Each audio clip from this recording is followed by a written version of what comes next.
Malah antara Angkatan Darat dengan PDI Perjuangan seringkali ada dalam garis politik yang berbeda. Bola yang bergulir ini harus direspon, ya. Jangan tidak direspon oleh DPR. Masih ada MK yang nanti akan memeriksa apakah pemakzulan ini sesuai dengan konstitusi kita atau tidak. Kalau MK memutuskan tidak sesuai konstitusi, kan malu juga DPR. Apakah sebetulnya bahwa Prabowo dengan Gibran atau Jokowi dalam konteks yang lebih luas masih dalam kondisi harmonis atau tidak? Dan apakah sepenuhnya juga Kim masih solid atau tidak?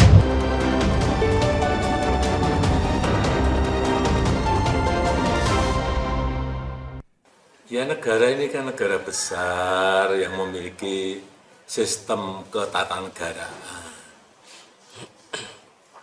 Ya, diikuti saja proses sesuai sistem ketatanegaraan kita.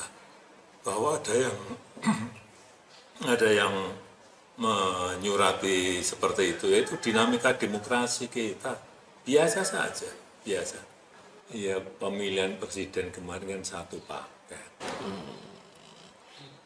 Bukan sendiri-sendiri, kayak di Filipina itu sendiri-sendiri.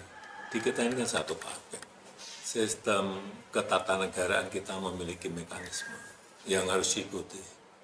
Bahwa pemakzulan itu harus presiden atau wakil presiden, misalnya korupsi, atau melakukan perbuatan tercela, atau melakukan pelanggaran berat itu baru. Selamat datang di Liputan 6 Talk, saya Rino Reksa. Saudara, dorongan agar Gibran dicopot dari jabatan wakil presiden ini kembali mengemuka. Saya kira kemarin setelah bulan April, kemudian ada momen Pak Tri Sutrisno satu meja dengan Pak Prabowo, saya kira isu itu sudah tenggelam begitu. Tapi sekarang muncul lagi. Nah, ini seakan tidak mempan di Presiden Prabowo Subianto. Forum Purnawirawan Prajurit TNI kini berkirim surat ke MPR, DPR, dan juga DPD RI. Nah, akankah upaya pemakzulan ini berhasil atau justru menemui jalan buntu? Dan saya bertanya-tanya, mengapa Forum Purnawirawan Prajurit TNI ini getol untuk memakzulkan seorang Gibran Rakabuming?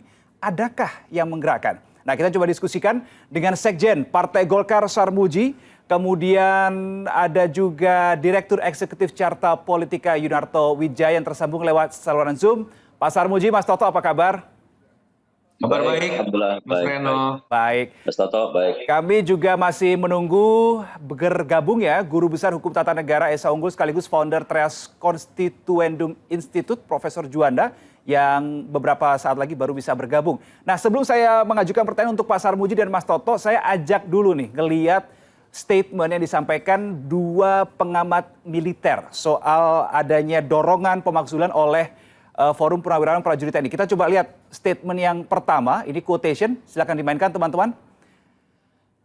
Kata-katanya begini, ini ada faksionalisasi di dalam tubuh purnawirawan karena mereka nggak menyatu.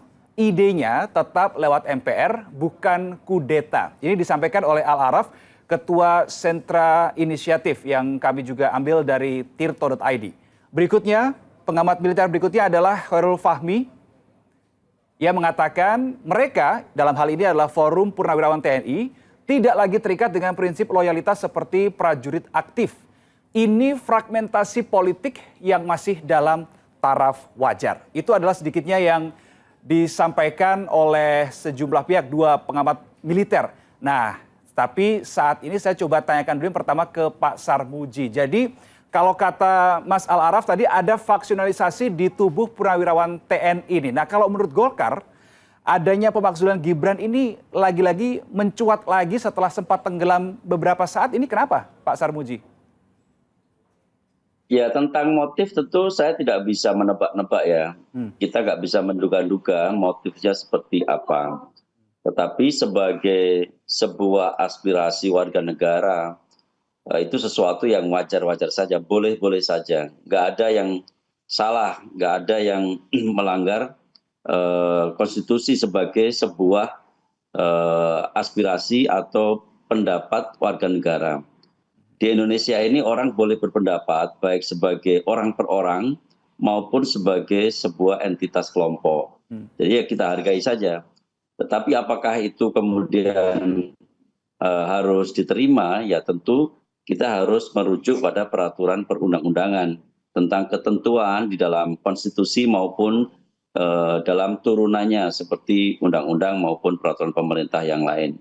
Itu saja menurut saya, kami hargai saja segala pendapat, tapi terus terang kalau ditanya motifnya kenapa agenda sebenarnya seperti apa, tentu kami nggak bisa duga-duga. Oke, karena bukan Golkar ya yang mengusulkan itu. Tapi gini Pak Sarmuji, ini kan sudah dikirim ke DPR dan tentu Golkar sebagai salah satu partai parlemen, mungkin saya tidak tahu, mungkin sudah ada sedikit diskusi atau bagaimana di internal partai. Partai Golkar sendiri menyikapi usulan atau dorongan pemakzulan ini seperti apa? Bukan motifnya, tapi menyikapinya, meresponsnya seperti apa? Selain tadi Anda katakan ini adalah hak setiap negara, tapi secara politik Golkar menyikapinya seperti apa? Perlu tidak sih pemakzulan itu? Kami normatif saja ya. Kalau kita ngomong tata bernegara, tentu kita merujuk pada aturan. Apalagi ini DPR. DPR itu ya tukang pembuat undang-undang, dia selalu membuat undang-undang. Seorang pembuat undang-undang tentu saja harus taat kepada undang-undang yang dibuatnya sendiri, termasuk tentu saja konstitusi yang juga dibuat oleh anggota DPR, tetapi sebagai anggota MPR. Di dalam konstitusi kita sudah diatur secara rigid, secara rinci dan tetap gitu. Jadi bukan hanya rinci tetapi sangat ditentukan secara spesifik dalam Undang-Undang Dasar kita tentang pemakzulan presiden maupun wakil presiden. Kenapa ini diatur? Karena untuk mengatasi case-case semacam ini. Jadi supaya kalau terjadi ide pemakzulan atau terjadi pemakzulan sekalipun, itu ada dasar objektifnya. Bukan didasarkan pada suka atau tidak suka, bukan juga didasarkan atas mau atau tidak mau. Karena itu di dalam ketentuan Undang-Undang Dasar ditentukan ketentuannya apa. Misalkan kalau dia melanggar hukum, melanggar hukumnya pun ditentukan. Misalkan kalau dia berkhianat pada negara, korupsi, menyuap dan sebagainya. Jadi tidak serta-merta orang bisa dimakzulkan begitu saja tanpa satu dasar objektif yang sudah ditentukan oleh undang-undang maupun undang-undang dasar. Nah, seperti tadi yang saya sampaikan di awal nih Pak Sarmuji, yang awal dulu beberapa waktu lalu kan sempat kita lihat forum yang sama ini menyampaikan menyampaikan tuntutan 8 poin ke Presiden Prabowo Subianto. Kok yopas gitu loh. Pak Prabowo itu 08, tuntutannya juga ada 8 gitu. Mungkin disesuaikan kali ya. Nah, salah satu tuntutannya juga pemakzulan. Tetapi seakan, saya katakan seakan melandai. Kemudian sekarang muncul lagi nih gerakan yang sama. Nah, apakah Golkar menduga ada kekuatan politik di balik langkah Forum Purnawirawan TNI ini, Pak Sarmuji? Ya kami tidak bisa menebak-nebak ya. Nanti kalau salah juga punya konsekuensi politik. Jadi menurut saya ya sudah kita lihat secara wajar saja bahwa ini adalah aspirasi baik orang per orang maupun entitas. Ya sudah, Forum Purnawirawan pun kan tidak semua berpendapat yang sama. Betul. Ini ada, karena itu namanya Forum Purnawirawan, tidak mengatasnamakan lembaga resmi Purnawirawan. Jadi ada lembaga resmi Purnawirawan, lalu beberapa orang atau banyak orang, ada banyak orang kemudian membentuk Forum Purnawirawan supaya tidak mengatasnamakan lembaga tertentu. Ya ini kita hargai saja, kita melihat sesuatu sebagai sesuatu yang wajar saja apa adanya, tidak melihat apa di balik itu karena terlalu dalam rasanya, dan bagi kita ya mungkin saja bisa menelusuri siapa agendanya apa, tetapi menurut saya dalam kaidah norma bernegara yang wajar ya sudah kita lihat normatifnya saja. Oke, Mas Toto, Direktur Eksekutif Carta Politika Indonesia. Jadi siapa nih kira-kira kok sampai di Pak Prabowo seakan mandek begitu ya, maksudnya tidak berhasil, kemudian bersurat ke legislatif. Ini oke, siapa kira-kira yang ada di balik ini? Siapa yang punya kepentingan, siapa yang happy kalau ada upaya pemakzulan seorang Gibran Rakabuming sebagai seorang wapres, Mas Toto? Gini, pertama kita tempatkan ini secara sistem politik dan tata negara. Apakah sah permintaan atau adanya pemakzulan dalam sistem presidensial? Sah. Itu diatur dalam pasal 7A dan 7B Undang-Undang Dasar 1945. Tetapi apakah itu mudah dilakukan? Dalam sistem presidensial, pemakzulan itu sesuatu yang sangat sulit sebetulnya untuk bisa dipenuhi syaratnya. Kenapa? Yang namanya pemakzulan dalam sistem presidensial itu harus melalui berbagai macam prasyarat, langkah, baik itu dalam konteks pembuktian pelanggaran terkait dengan perbuatan tercela, pengkhianatan negara, lalu kemudian harus disetujui oleh DPR, harus disetujui oleh MPR yang berisikan juga unsur DPD. Dan di setiap sistem presidensial memang sengaja pemakzulan itu dibikin sulit. Kenapa? Karena presiden dan wakil presiden itu dipilih oleh rakyat. Sehingga jangan sampai memang proses politik di DPR atau MPR itu mudah melakukan pemakzulan. Beda dengan zaman Gus Dur, ketika presiden saat itu masih dipilih oleh MPR, sehingga prosedurnya tidak sesulit sekarang. Jadi memang ini tidak mudah dilakukan.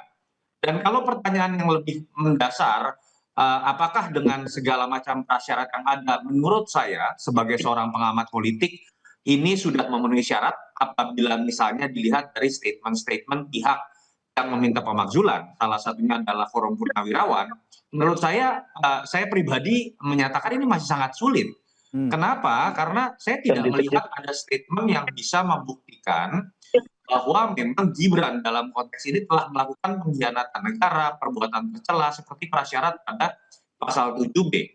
Kalau kemudian yang digunakan adalah kaitannya dengan aspek historis bahwa ada problem dalam pencalonan Gibran sebagai cawapres, suka atau tidak, saya termasuk yang tidak menyetujui pencalonan Mas Gibran karena menurut saya itu bermasalah secara etika paling tidak. Tapi suka atau tidak, ya keputusan hukum sudah menyatakan ini sah dengan berbagai macam kontroversi. Itulah yang menyebabkan saya melihat bahwa aspirasi ini sah-sah saja dilakukan, tapi saya belum melihat sebuah argumentasi kuat yang kemudian bisa mengarah kepada prasyarat untuk bisa memunculkan pemakzulan. Jadi kita kembalikan saja kepada sistem politik. Menurut saya kalau surat yang ditujukan kepada Pak Prabowo nggak bisa ngapa-ngapain. Ya. Kalau ditujukan kepada DPR dan MPR pun selama tidak disertai bukti yang menunjukkan bahwa terjadi pengkhianatan negara termasuk oleh MK, DPR dan MPR tidak bisa melakukan proses apapun. Nah, tapi poin paling penting Mas Reno, kenapa sih ini terjadi?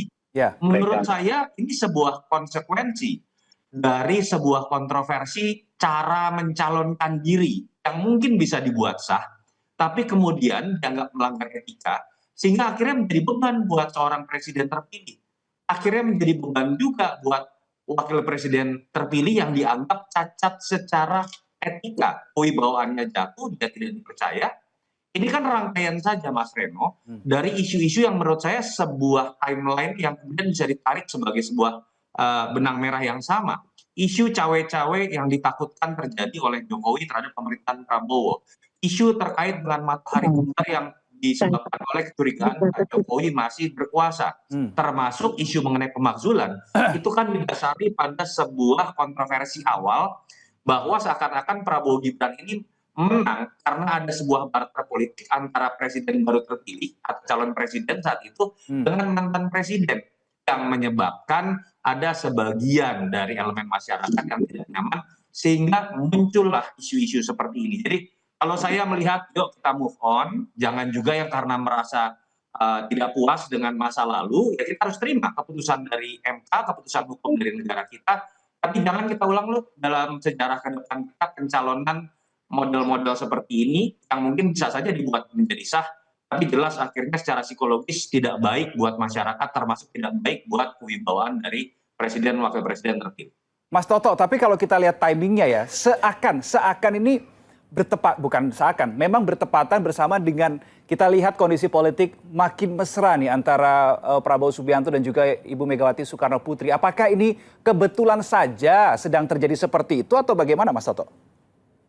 Kalau saya melihat tidak bisa ini dikaitkan langsung sebagai sebuah puzzle yang ada dalam satu bidang gitu ya. Karena misalnya kalau kita bicara apakah Forum Purnawirawan berarti bisa dianggap bagian dari PDI Perjuangan yang tidak menyukai atau paling sering protes terhadap kehadiran Gibran, cawe-cawe Jokowi dan lain-lain. Tidak juga kalau kita lihat dalam sejarah politiknya, malah antara Angkatan Darat dengan PDI Perjuangan seringkali ada dalam garis politik yang berbeda. Tetapi bahwa mereka mungkin memiliki kegelisahan yang sama. Kalau kita lihat dalam sejarahnya ya, mereka memiliki protes yang sama terhadap isu yang seharusnya tidak terjadi dalam sejarah pemilu. Tidak ada keputusan MK yang kontroversial, tidak ada titik anak dari mantan presiden sebagai seorang wakil presiden, menurut saya mungkin saja mereka punya cara pandang yang sama, sehingga kemudian dalam konteks ini kita bisa melihat seakan-akan mereka ada dalam spektrum politik yang sama. Kata kuncinya sama, jangan ulangi pola seperti ini ketika kita ingin berbicara mengenai demokrasi yang sepenuhnya, jangan deh munculin lagi hal-hal kontroversial. Kan kita udah belajar juga dari Filipina, pola yang sama kemudian berakhir dengan tidak baik. Yuk kita hormati substansi demokrasi, pencalonan yang kemudian siapapun yang terpilih ke depan dalam pemilu-pemilu berikut itu tidak terbebani oleh hal ini. Saya kasihan dengan Pak Prabowo. Akhirnya upaya kerja nyata, upaya kerja keras lebih banyak tertutupi oleh pemberitaan-pemberitaan seperti ini karena memang awal yang menurut saya sudah bermasalah secara etika demokrasi. Jadi Mas Toto menduga kuatnya, dugaan kerasnya ini Forum Purnawirawan dalam upaya memakzulkan Gibran Rakabuming sebagai Wapres ini bergerak murni sendiri atau ada pihak di belakang atau pihak yang bersebelahan kepentingannya sama? Membuktikan bahwa ada yang menyutradarai sulit, tetapi bahwa kemudian kalau isu-isu seperti ini didiamkan oleh Pak Prabowo sendiri, menurut saya ini akhirnya juga jelek buat kewibawaan pemerintahan Pak Prabowo. Kita kan berbicara ini betul hak siapapun sebagai warga negara untuk menyatakan pendapat. Forum Purnawirawan mau mengirimkan ini kepada siapapun bisa saja dilakukan. Tetapi kan kalau kita bicara politik di panggung belakang kan misalnya ada pertanyaan, Mas Reno. Pak Prabowo itu sangat dihormati, wibawaannya dalam institusi TNI, termasuk komunikasi yang sangat baik karena penghormatan beliau terhadap para purnawirawan. Kenapa sih tidak dibicarakan saja di panggung belakang bahwa seharusnya isu ini tidak diteruskan lagi sehingga kemudian stabilitas politik juga lebih bisa tercipta, tidak terganggu oleh isu-isu seperti ini. Kan jadi pertanyaan, kok seakan-akan misalnya didiamkan dan tidak ada komunikasi. Sehingga saya tidak menyalahkan juga kalau kemudian ada spekulasi-spekulasi liar, apakah jangan-jangan ini didiamkan oleh kubu Pak Prabowo dan lain-lain. Dan menurut saya isu-isu liar seperti ini kan tidak baik dalam konteks orang melihat stabilitas politik atau soliditas di antara presiden dan wakil presiden, termasuk tim yang dikomandani salah satunya oleh partai Pak Sarmuji. Oke, dan sekarang sudah bergabung di diskusi kita kali ini ada Profesor Juanda, Guru Besar Hukum Tata Negara Esa Unggul. Prof. Juanda, tadi di awal sekali Mas Toto juga mengatakan, disinggung juga oleh Pak Sarmuji bahwa proses untuk pemakzulan ini sangat sulit begitu. Nah, dari perspektif, dari sudut pandang hukum tata negara, sangat sulit itu, sangat kompleks itu kalau diterjemahkan, itu seperti apa untuk proses pemakzulan ini? Alurnya ini sekompleks apa, Prof? Ya, saya kira begini ya. Pertama yang ingin saya sampaikan kepada kita semua, ya, kepada publik. Pertama, ide atau gagasan untuk mengusulkan impeachment Mas Gibran dengan argumentasi yang saya lihat di dalam surat yang saya baca beberapa hari ini, sebenarnya yang pertama mempersoalkan soal pendaftaran Mas Gibran pada saat pencalonan dulu. Ya, saya kira ini secara hukum tata negara ini sudah tidak bisa diangkat menjadi sebuah argumentasi hukum. Kenapa? Karena secara formil ya pencalonan walaupun secara material ya itu masih bisa diperdebatkan, ada yang suka dan tidak suka, tetapi secara formil ini sudah diputuskan oleh Mahkamah Konstitusi walaupun terjadi perdebatan, adanya persoalan etik dan segala macam, tetapi kita bicara hukum yang formil itu sudah sah. Itu satu. Yang kedua, dalam konteks ada, saya baca apa benar atau tidak, surat itu mengatakan bahwa ada dugaan tindak pidana korupsi. Nah, kalau argumentasi ini bisa dibuktikan secara hukum, maka ya itu sebenarnya sebagai pintu masuk untuk menjadi alasan argumentasi hukum untuk memakzulkan seorang presiden maupun wakil presiden. Persoalannya adalah sejauh mana bisa dibuktikan dugaan-dugaan tindak pidana korupsi sebagaimana yang ada dalam surat tersebut. Ya, nah ini yang jadi masalah.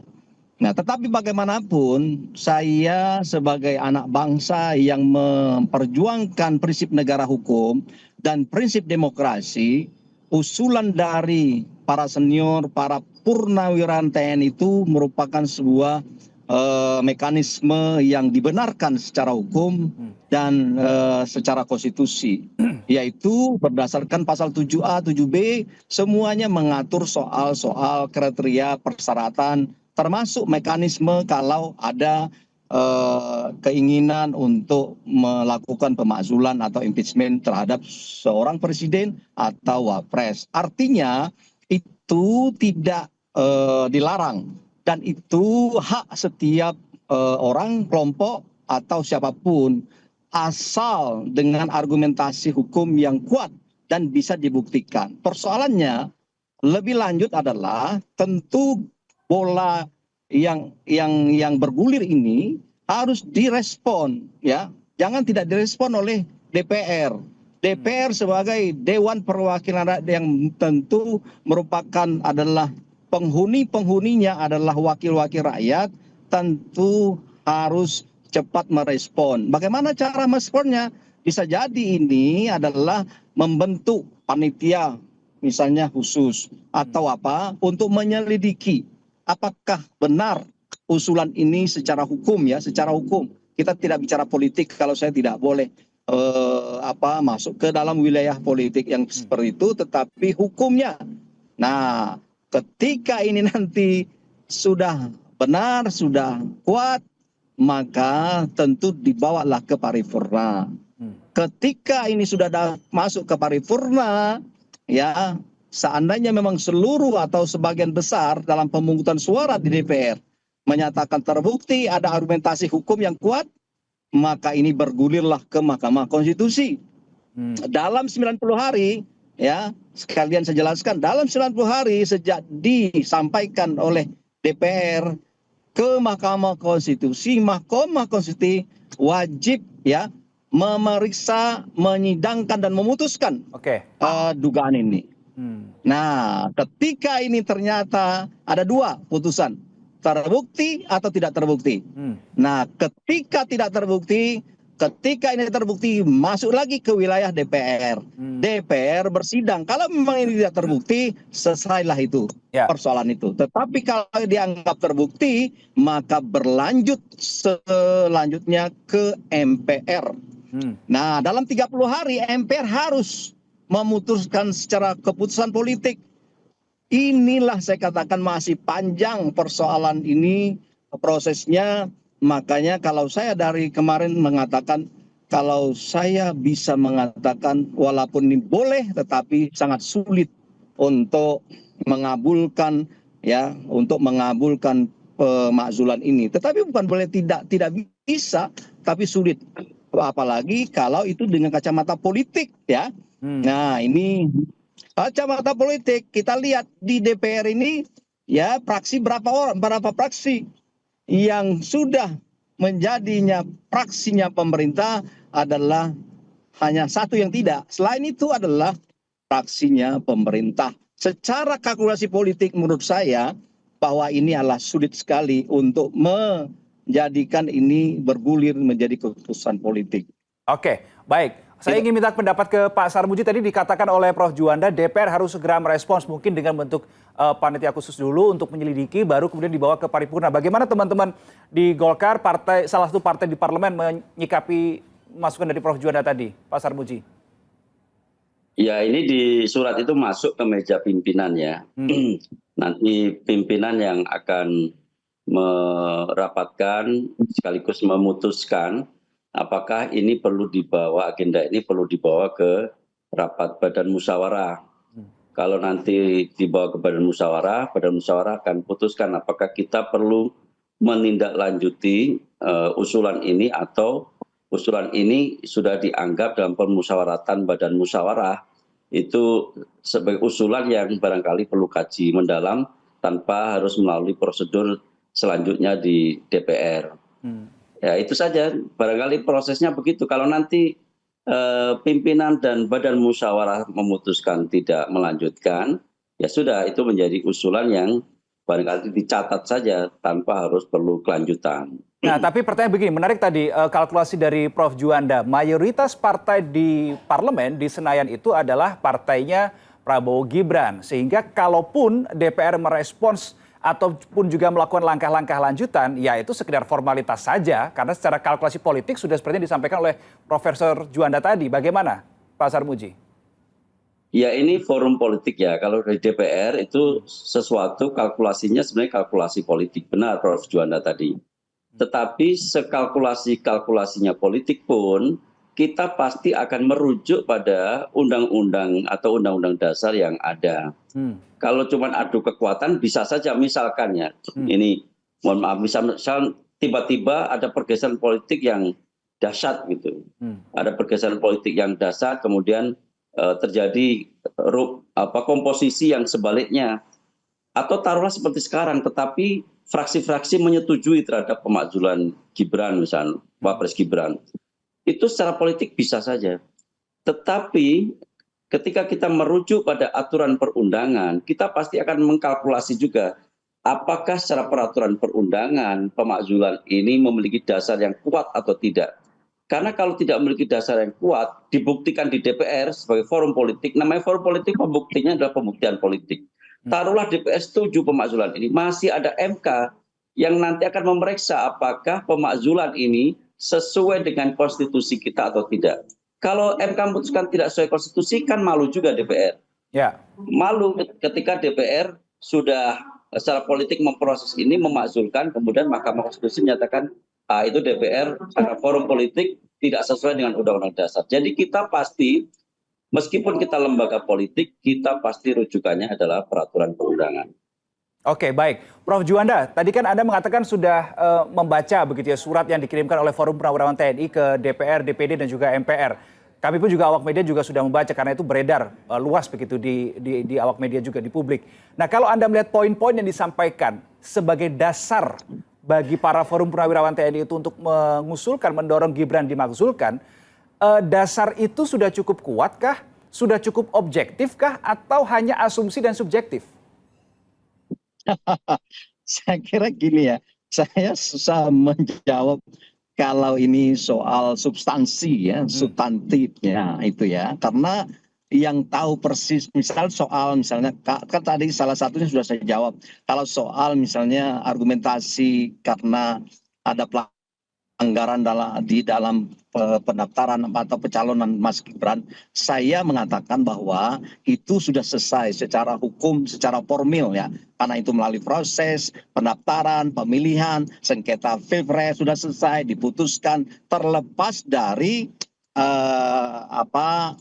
tentu meninggalkan problematik hukum di sana atau debatable secara hukum, termasuk banyak pakar mengatakan ada dissenting opinion di situ. Nah, tetapi secara konstitusi, secara kelembagaan, Mahkamah Konstitusi sudah memutuskan persoalan itu sudah selesai. Oleh karena itu saya bilang kalau argumentasinya itu, saya mengatakan itu secara hukum tata negara tidak bisa lagi dijadikan alasan untuk memakzulkan Mas Gibran. Nah, tinggal lagi yang kedua, persoalan di dalam konteks ya syarat-syarat yang kita ketahui, saya tegaskan kembali di dalam pasal 7A Undang-Undang Dasar Negara Republik Indonesia 1945 itu ada beberapa 6 syarat kriteria pelanggaran hukum ya, tindak pidana berat, suap ya, tidak memenuhi syarat lagi dan seterusnya itu. Nah, salah satunya adalah di situ ada suap misal atau korupsi. Nah, ketika kita lihat surat yang beredar itu adalah benar, bisa dibuktikan. Jadi bukan masalah cukup atau tidak cukup menurut saya secara hukum. Kalau itu bisa dibuktikan oleh para pengusulnya, nah itu bisa jadikan sebagai argumentasi hukum sesuai dengan pasal 7A itu. Prof. Juanda, saya potong sebentar. Kalau saya ini sambil membaca ya, ada pengkhianatan terhadap negara, korupsi, penyuapan, tindak pidana berat lainnya, perbuatan tercela. Nah, kelima hal ini baru bisa dijadikan sebagai dasar jika yang bersangkutan sudah menjabat atau bisa ditarik mundur sebelum yang bersangkutan ini menjabat. Nah, kalau soal pidana, kalau soal tindak pidana sebenarnya itu bisa sebelum menjabat. Oke. Kalau pidana, ya, tetapi artinya ketika misalnya katakan begini,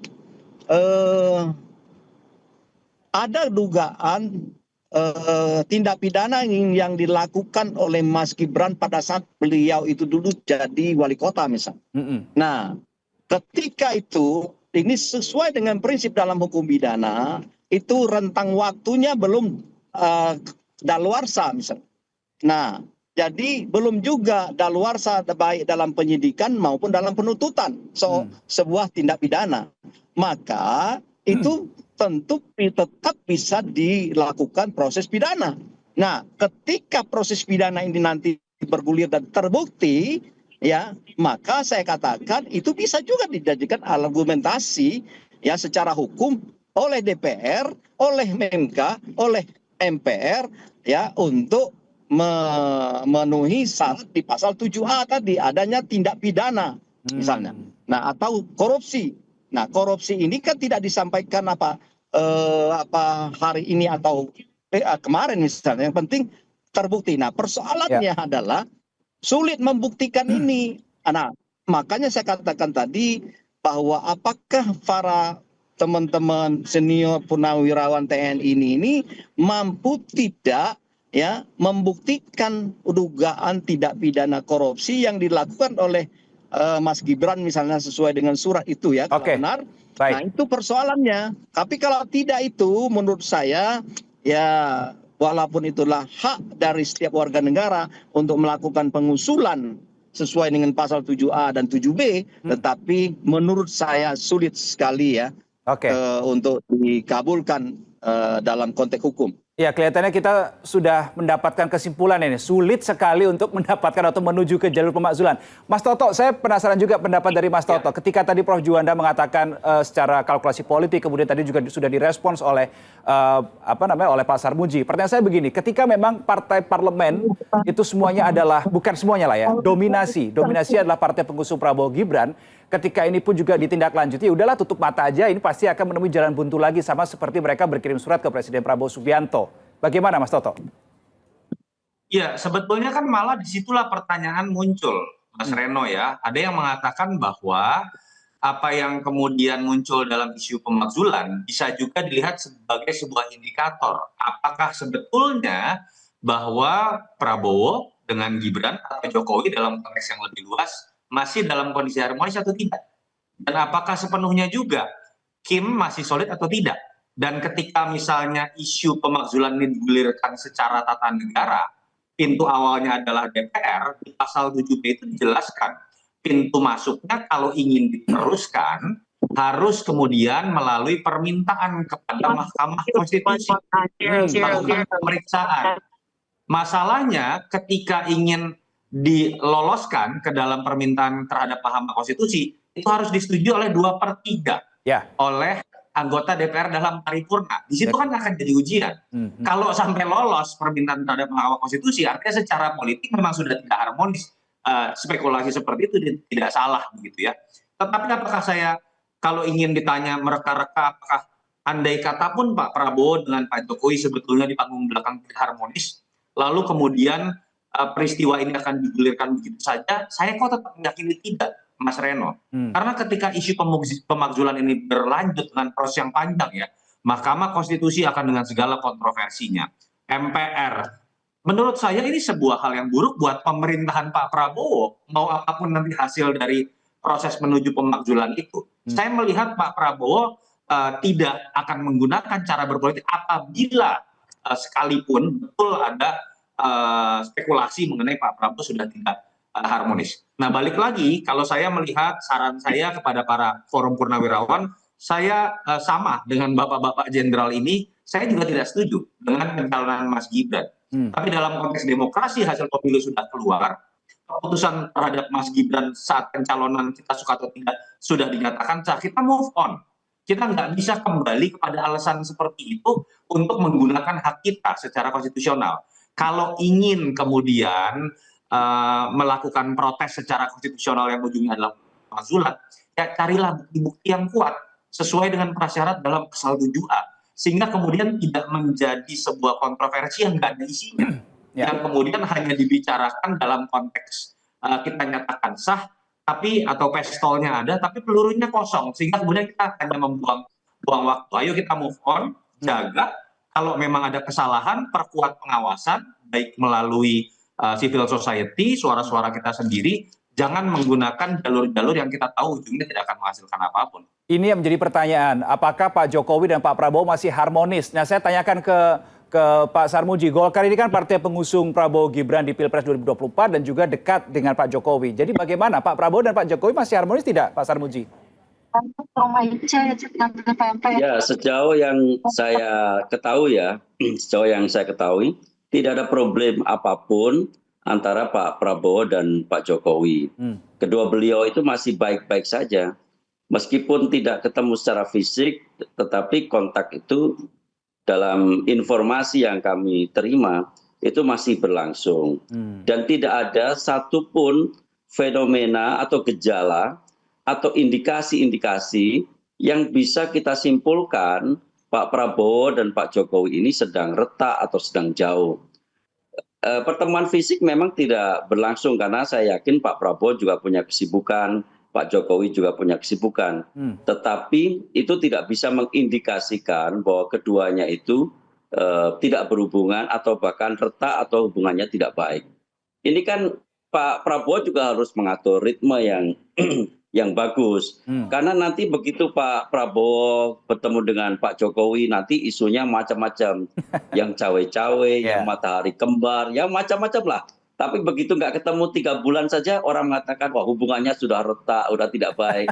Ini kan ya spekulasi-spekulasi yang sebenarnya tidak perlu. Gitu. Oke, tapi seperti tadi juga yang sempat saya singgung beberapa waktu sebelumnya, bahwa ada kemesraan nih antara Gerindra, PDIP, Pak Prabowo dan juga Bu Mega. Sehingga tadi apa yang dikatakan mungkin saja ada isu ketidakharmonisan itu menjadi menguat juga, Pak Sarmuji. Bagaimana? Ya, kita jangan berpikir dikotomis. Kalau mesra dengan Bu Mega, kemudian kita berpikir jauh dari Pak Jokowi. Kan nggak bisa begitu. Itu cara berpikir yang dikotomis namanya. Kan bisa saja mesra dengan Bu Mega, tetapi tetap baik sama Pak Jokowi. Kan begitu. Jadi tidak bisa sesuatu dihadapkan secara diametral. Kita terlalu sering kita berantem kayaknya. Terlalu sering kita berada pada sesuatu yang kontradiktif. Setiap peristiwa kemudian ditafsirkan dalam pikiran yang kontradiktif, padahal tidak mesti begitu. Oke, baik. Prof. Juanda, bagaimana kemudian menurut Anda daripada ini dilakukan proses yang cukup berkepanjangan, kemudian kita seperti yang sudah mencapai kesimpulan begitu ya, bahwa kita seakan sudah bisa mencapai kesimpulan ini sangat sulit untuk dilakukan, sebaiknya ini seperti apa usulan atau narasi pemakzulan ini menurut Anda supaya tidak terlalu mengganggu keberlangsungan ini? Karena seperti yang tadi Mas Toto sampaikan, ketika ini menggema isu ini, bisa jadi yang kasihan Pak Prabowo terkait dengan kerja-kerja nyata yang sudah dilakukan. Prof. Juanda, bisa di-unmute dulu Prof. Juanda? Oke. Ya, silakan. Dalam kerangka mewujudkan dan menegakkan prinsip negara hukum dan demokrasi, tidak ada masalah panjang dan berliku-liku ya. Tetapi persoalannya secara hukum yang saya maksud tadi ya, sekarang ini apakah bisa dibuktikan dugaan yang saya fokus kepada persoalan dugaan korupsi sajalah. Ya. Apakah itu bisa dibuktikan atau tidak gitu loh. Oke. Nah, ini harusnya dilaporkan tidak hanya ke DPR tetapi ke Kejaksaan Agung atau ke Mabes Polri. Tinggal dugaan tindak pidana korupsi ini berjalan ke arah pro justisianya, penegakan hukumnya, ya. Ketika itu sudah misalnya ada putusan pengadilan, itu lebih cantik, lebih semut nanti. Oh, ternyata terbukti misalnya, maka masuk ke DPR. Saya kira itu lebih taktis, tapi ini kan tidak dilakukan. Tapi tidak ada masalah, ini kan persoalan politik, memang disampaikan kepada DPR ya. Nah, untuk memperpendek mekanisme agar ini tidak berlarut-larut, saya kira memang ini cepat, saya sarankan kepada DPR kita cepat mengambil sikap merespon ini ya, dengan argumentasi dan dengan kacamata yang objektif. Saya berharap begitu. Nah, dengan kacamata objektif itulah nanti di satu sisi lembaga DPR kita adalah memiliki satu marwah yang lebih tinggi, yang lebih berwibawa, sehingga merespon apa yang disampaikan oleh para purnawirawan TNI ini. Di sisi lain kelihatan sekali bahwa ini ternyata tidak terbukti secara politik misalnya, ini bukan secara hukum misalnya, maka clear juga masyarakat juga bisa menerima atau tidak bisa menerima. Dan tentu sebagai purnawirawan TNI perlu dihargai walaupun beberapa orang atau tidak dilihat orangnya, tetapi melihat dari segi sebuah aspirasi atau sebuah usulan, namun tentu tidak boleh subjektif. Nah, misalnya argumentasi yang disampaikan melalui surat itu misalnya tidak memenuhi syarat, ya katakanlah kepada masyarakat oleh DPR tidak memenuhi syarat dengan argumentasi apa. Tetapi prinsip saya ini perlu direspon secara transparan kepada masyarakat. Saya kira itu yang dilakukan oleh DPR. Baik, terakhir saya ingin ke Mas Toto, kita agak lebih makro lagi melihat beberapa persoalan terjadi belakangan.